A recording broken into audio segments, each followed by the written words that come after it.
How to add a restaurant in Foodpanda. Hello everyone, in this video, we will see how to add a restaurant in Foodpanda. Open the Foodpanda website on the browser on your computer.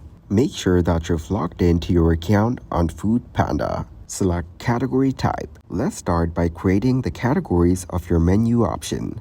Fill in the category name here in the given space. It will provide you with two options. Either you can edit category or delete category. Choose the one you want. Here, I've selected the edit category option. Here, type your item name, item description, and item price. Add an item of your choice. Now, select item variation to do different kinds of variations.